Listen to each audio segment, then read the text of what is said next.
সুপ্রিয় দর্শক মণ্ডলী, আসসালামু আলাইকুম। রেখাজ ব্লগ অ্যান্ড কুকিং শোয়ের আরও একটি এপিসোড দেখার জন্য আমন্ত্রণ রইল। আজকের এপিসোডে রয়েছে পাকা আম দিয়ে দই। এই আম দইটি যে কত সুস্বাদু, আপনারা একবার ট্রাই না করলে বিশ্বাস করতে পারবেন না। আর খুব সহজভাবে আপনারা চুলা এবং ওভেন ছাড়াই আপনারা এই দইটি তৈরি করে নিতে পারবেন। তো চলুন মূল রেসিপিতে চলে যাই। তো এখানে আমি একটি আম কিউব করে কেটে নিয়েছি, পাকা আম হতে হবে এবং মিষ্টি আম কেটে কিউব করে কেটে নিয়েছি। আর এটাকে আমি এখন ব্লেন্ড করে নিব। এই তো এখন আমি ব্লেন্ডারে দিয়ে দিচ্ছি। ব্লেন্ডারে দিয়ে এখন ব্লেন্ড করে এই তো আমের পিউরিটা ঢেলে নিচ্ছি। এই তো আমের পিউরিটাকে আমি এখন চুলায় হাঁড়িতে নিয়ে জাল করে নিব। অবশ্যই আমটাকে ভালো করে জাল করে নিতে হবে। এই তো দেখতে পাচ্ছেন আমের মধ্যে একটু পানি পানি ভাব রয়ে গিয়েছে। যদি পানিটা থেকে যায় তাহলে কিন্তু দই বসবে না, এর জন্য তো ভালো করে জাল করে নিতে হবে। এভাবে অনবরত নাড়তে হবে, তো নিচে হাঁড়িতে লেগে যাবে।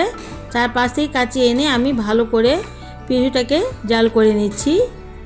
এই তো দেখতে পাচ্ছেন কীভাবে এটা কিন্তু টেনে গিয়েছে পানিটা। এখন আমি নামিয়ে নিব চুলা থেকে হাঁড়ি দিয়ে। এই তো হাঁড়িটা নামিয়ে নিয়েছি। এখানে আমি 1 লিটার গরুর দুধ নিয়েছি। অনেকে জিজ্ঞেস করে গরুর দুধ দিয়ে হবে কিনা। হ্যাঁ, অবশ্যই হবে। গরুর দুধ একটু যখন গরম হয়ে আসছে এই পর্যায়ে আমি দিয়ে দিচ্ছি 1 কাপ চিনি। চিনিটা দিয়ে আমি নেড়ে চেড়ে দিচ্ছি। চিনির স্বাদটা আপনারা বুঝে দিবেন, আপনারা কমিয়েও দিতে পারেন বা বাড়িয়েও দিতে পারেন। এই তো নেড়ে চেড়ে দুধটার সাথে ভালো করে মিশিয়ে নিচ্ছি চিনিটাকে। তো অনবরত অবশ্যই দুধটাকে নাড়তে হবে যাতে দুধের উপরে সর না পড়ে যায়। এভাবে করে দুধটাকে ভালো করে জাল করে একটু গরম করে নামিয়ে নিতে হবে।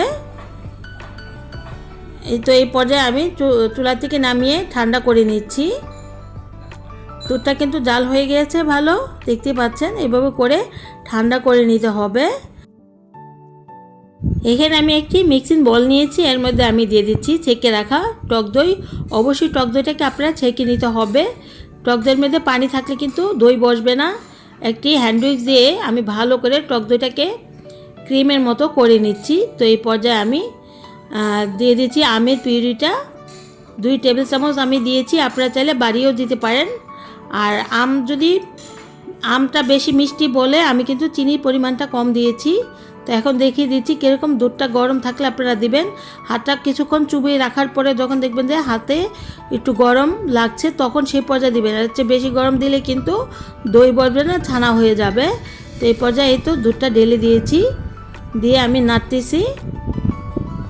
তো দুধটা দিয়ে অনবরত এইভাবে করে ভালো করে নেড়ে চেড়ে এই তো দেখতে পাচ্ছেন উপর দিয়ে বাবলসের মতো উঠে গিয়েছে।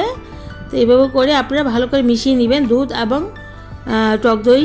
এভাবে করে মিশিয়ে আপনারা যে কোনো পাত্রে বসাইতে পারবেন। আমি মাটির হাঁড়িতে দেই দেখতে সৌন্দর্যের জন্য। আপনারা চাইলে কাচের বাটি বা মেলামাইনের বাটি, যে কোনো বাটিতে আপনারা এই মিষ্টি দই বসিয়ে দিতে পারবেন। এই তো হয়ে গিয়েছে ঢালা। এখন আমি ঢাকনা দিয়ে ঢেকে আমি বারান্দার রোদে রেখে দেব। যে গরম পড়েছে, এখন যাদের বারান্দা রোদ আছে তারা বারান্দা দিয়ে নেবেন, নয়তো চুলার আশেপাশে রেখে দিবেন। আর কোনোভাবে যেন নড়ে চলে না। এই তো পারফেক্টলি দই হয়ে গিয়েছে। তো আমি ঢাকনাটা সরিয়ে নিলাম। তো এখন আমি কেটেও দেখিয়ে দিচ্ছি কীরকমভাবে হয়েছে এবং 4-5টা আমি মুছে দিচ্ছি। এই তো মুছে নিয়ে এখন আমি কেটে দেখিয়ে দিচ্ছি কীরকম পারফেক্টলি দইটা বসেছে। তো চারদিক দিয়ে ঘুরিয়ে ফিরিয়ে দেখিয়ে দিচ্ছি। অবশ্যই ফ্রিজে রেখে 1 থেকে 2 ঘন্টা ফ্রিজে রেখে দিবেন। রেখে তারপরে দইটা কেটে নেবেন। এই গরমে ঠান্ডা ঠান্ডা দই খেতে অসম্ভব মজা। আম সিজনে এই আমের দইটা বানিয়ে আপনারা যদি ঠান্ডা করে আপনারা খান তাহলে বুঝতে পারবেন কত যে সুস্বাদু এই আম দই। তো এই তো আমি কেটে দেখিয়ে দিলাম। আমার আজকের রেসিপিটা যদি ভালো লাগে লাইক, কমেন্টস অ্যান্ড শেয়ার বেশি বেশি করে করুন। নিত্য নতুন রেসিপি পেতে প্লিজ আমার চ্যানেলটিকে সাবস্ক্রাইব করে আমার চ্যানেলের সাথেই থাকুন। আজকের মতো আল্লাহ হাফেজ।